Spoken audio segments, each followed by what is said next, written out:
अब वह लाला सदानंद को 500 रुपये देकर कहते हैं कि ईश्वर की कृपा से मुझे इस मार से छुटकारा मिला, अर्थात मैंने आपके पैसे लौटाने आया हूँ, मैं आपके पैसे लौटा रहा हूँ, ईश्वर की कृपा से वह दिन आ गया। अपने रुपए संभाल लीजिए।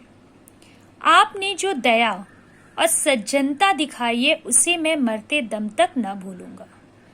अब कहते हैं कि आपने जो मुझ पर दया किया है उसे मैं मरते दम तक नहीं भूलूंगा, आप अपने रुपये संभालिए।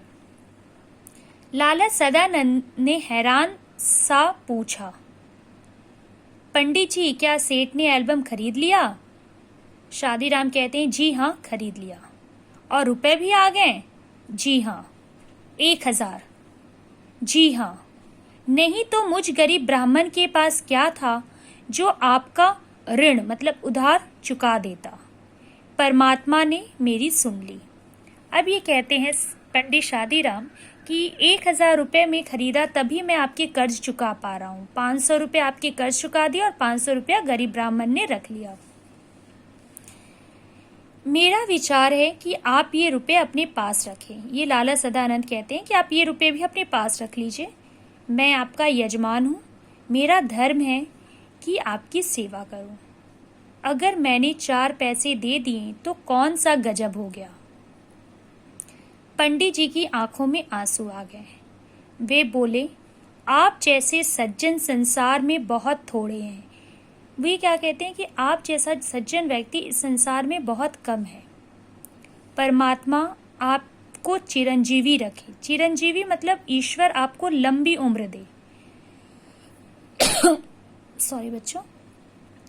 मगर अब तो मैं यह रुपए न लूंगा। इतने वर्ष आपने मांगे तक नहीं। मुझे आज हल्का होने दीजिए। हल्का होने दीजिए मतलब कर्ज के भार से मुक्त होने दीजिए। लाला सदानंद ने चुपचाप रुपए रख लिए। मनुष्य रुपए देकर भी ऐसा प्रसन्न हो सकता है, इसका अनुभव उन्हें पहली बार हुआ। शादीराम इतने ज्यादा खुश उस दिन थे कि उन्होंने अपने कर्ज चुका दिए और उनकी खुशी का अंदाजा लाला सदानंद ने ऐसे पहले व्यक्ति को देखा जो कर्ज उतार कर इतना खुश है।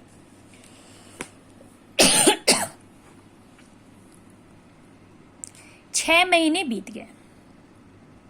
लाला सदानंद बीमार थे। पंडित शादीराम उनके लिए दिन रात माला फेरा करते थे। एक दिन लाला सदानंद चारपाई पर लेटे थे। चारपाई मतलब बिस्तर पे लेटे थे। खाट होता है जो उस समय हुआ करते थे।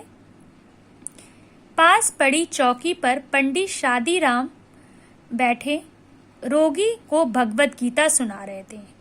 माना जाता है जब इंसान बहुत बीमार रहे तो उनके सामने कोई पंडित भगवत गीता सुनाए तो रोगी को अगर कुछ हो भी जाता है तो उसकी आत्मा को शांति मिलती है, या भगवत गीता पढ़ने से बीमार व्यक्ति के मन को शांति मिलती है।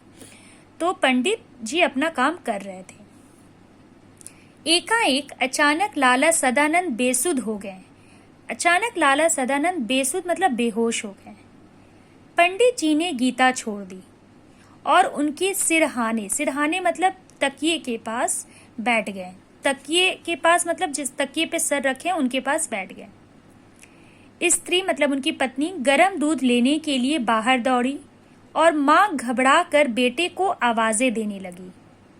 उसी समय माँ घबराकर मतलब लाला सदानंद की माँ। उसी समय पंडित जी को रोगी के सिरहाने के नीचे कोई चुभती हुई चीज जान पड़ी। जब वह सिरहाने बैठे, उनके सर के पास बैठे, तो तकिए के नीचे से कुछ चुभती हुई चीज उनको लगा कि कोई चीज है जो चुभ रही है उन्हें।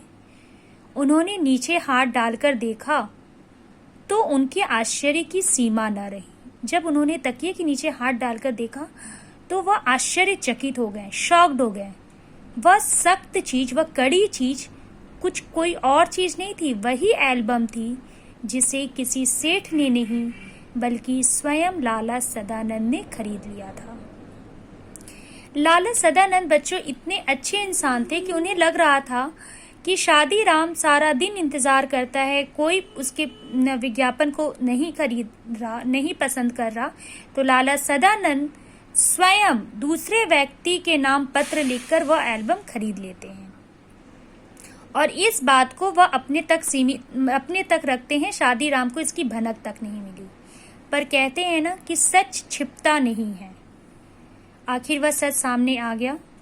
पंडित शादीराम इस विचार से बहुत प्रसन्न थे कि उन्होंने सदानंद का ऋण उतार दिया। पंडित शादीराम तो यह सोच के खुश थे कि उन्होंने उनका उधार चुका दिया, मगर यह जानकर उनके हृदय को चोट सी लगी कि ऋण उतरा नहीं बल्कि पहले से दुगुना हो गया है। अब इनके मन को और दुख पहुंचा कि उन्होंने उधार चुकाया नहीं है, जबकि उनका उधार और चढ़ गया है। मतलब उन्होंने दुगुना, मतलब 500 से भी दुगुना, मतलब डबल हो गया है। उन्होंने एक ठंडी सांस भरी। कुछ देर बाद लाला सदानंद को होश आया। उन्होंने पंडित जी से एल्बम छीन लिया, धीरे से कहा, क्योंकि वह बीमार थे, उनके मुंह से आवाज नहीं निकल सकती थी। उन्होंने धीरे से कहा, यह एल्बम अब मैंने सेठ साहब से मंगवा लिया है। अब इनको लग रहा था कि वो कैसे अपनी सफाई दे, तो उन्होंने कहा कि अब यह एल्बम मैंने सेठ से मंगवा लिया था, सेठ से मैंने खरीद लिया है। पंडित जी जानते थे कि यजमान झूठ बोल रहे हैं। वे किसी भी तरह यह न कह सकें कि आप झूठ बोल रहे हैं, परंतु अब वे उन्हें पहले से भी अधिक सज्जन, उपकारी और ऊंचा समझने लगे थे। ठीक है बच्चों, लेकिन वह उन्हें बहुत अधिक सज्जन व्यक्ति, उपकारी जो दूसरों को उपकार करे, और महान, ऊंचा मानने लगे थे। इस पाठ से हमें यह शिक्षा मिलती है कि हमें भी निस्वार्थ भाव से लोगों की सेवा करनी चाहिए, किसी भी प्रकार का घमंड नहीं करना चाहिए, और सबसे पहले स्वयं एक सज्जन, उपकारी व्यक्ति बनना चाहिए। अगले पाठ में हम इसका लिखित कार्य करेंगे।